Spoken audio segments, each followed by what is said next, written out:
बारेमा वर्णन गर्नु। यो हैन, यो चाहिँ बलु भन्छ। हजुर। एकदम माथि टिबेटतिर धेरै हुन्छ, यो लेकतिर हुन्छ। नाग याकहरू चरिचरण गर्दाखेरि अघि पछि चाहिँ घाँस जति पनि हुन्छ। हजुर हजुर। अब यो चाहिँ नि अब 12 महिना यो हरियो त्यति नै बस्छ यो। हजुर हजुर। अनि हिउँदो माघतिर चाहिँ अब यस्तै अब 9-10 फिट हिउँ परे पनि यो निकालेर खान्छ उनीहरूले। अरू केही हुँदैन, याकले यो सबै मरिसकेको हुन्छ। अनि यो खान्छ, यो सक्यो भने अब यसको अलिअलि यो खान्छ। अनि 1 हप्तासम्म उनीहरूले केही बोकै बस्यो भने केही हुँदैन। त्यति इनर्जी, हाई इनर्जीको हुन्छ। हाई इनर्जीको याक नाकको चाहिँ लेकको जनावरहरूलाई। हजुर हजुर। त्यसले बजाउँछ। त्यही त, अरू केही हुँदैन, ढुङ्गा र त्यो बाहेक। यो जति हिउँ परे जे परे नि यो हरियोको हरियै हुन्छ। यो त्यति नै, यो धेरै हरियो पनि हुँदैन। हजुर हजुर। यो मरेर त्यो पुरै जाने नि जान्दैन, यति नै बस्छ यो। त्यस्तो खाले। यो यस्तै अब 3035 त्यस्तो हाइटभन्दा तल हुँदैन। 3000 भन्दा 3500 त्यो भन्दा कममा चाहिँ यो हुँदैन। यो माथि नै हुन्छ। माथि चाहिँ थुप्रै हुन्छ।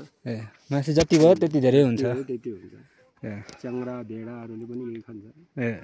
भन्नाले यो जिम्बु भन्छ नि, जिम्बुहरू जस्तै हो यिनीहरू पनि। जिम्बु चाहिँ अब भेडाहरूले पनि खान्छ, मान्छेले पनि खान मिल्छ। अनि यो के हो त?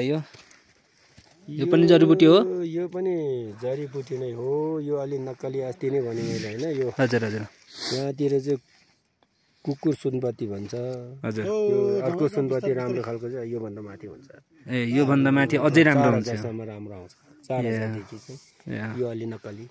के भन्नुभयो यसको नाम? फेरि भन्दैन त? कुकुर सुनपत्ती भन्दो रहेछ। कुकुर सुनपत्ती हैन? कुकुर भालु भन्छ। कुकुर भालु पनि भन्छ यसलाई। निकै छ त, धेरै छ। पनि गाउनु दाइ। ओले नागाले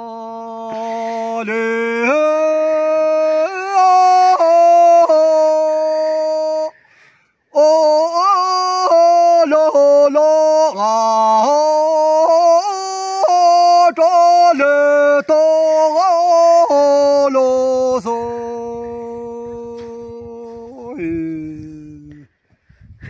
दाइ हजुरले गाएको के गाउनु भएको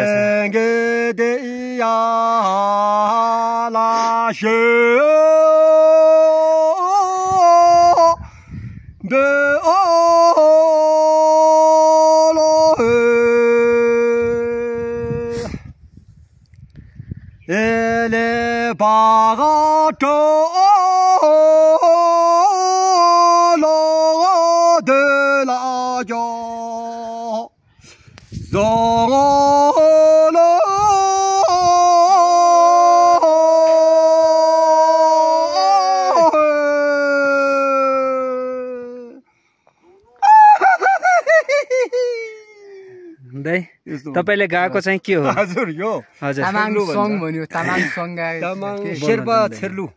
तामाङ होइन यो शेर्पा छेर्लु। शेर्पा छेल्लु गाउनु भयो हैन? शेर्पा सङै हो यो। हजुर। सङमा पनि धेरै हुन्छ। यो लेकतिर गाउनेलाई छेर्लु भन्छ। हजुर हजुर।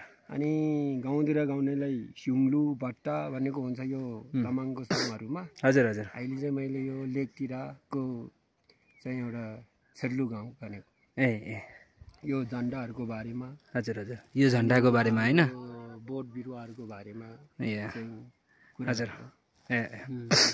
यो बोटहरू देखिराख्नु भएको रहेछ। त्यसको बारेमा दाइले सङ्घको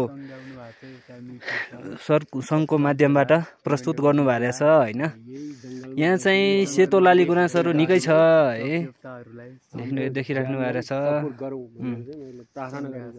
उहाँले चाहिँ प्रार्थना गरे जस्तै, उहाँको भनाइअनुसार हैन, उहाँले चाहिँ सङ्घ मार्फत आफ्नो गडलाई, आफ्नो इष्टदेवलाई उहाँले यो प्राकृतिक सम्पदालाई उहाँले चाहिँ वर्णन गर्नुभयो सङ्घको माध्यमले है। यो हाम्रो प्रकृतिमा धेरै किसिमका जडीबुटीहरू नि छ हैन? उहाँले चाहिँ सङ्घको माध्यमबाट प्रस्तुत गर्नुभएको रहेछ। हामी चाहिँ अहिले 3200 को हाइटमा आइपुग्यो है।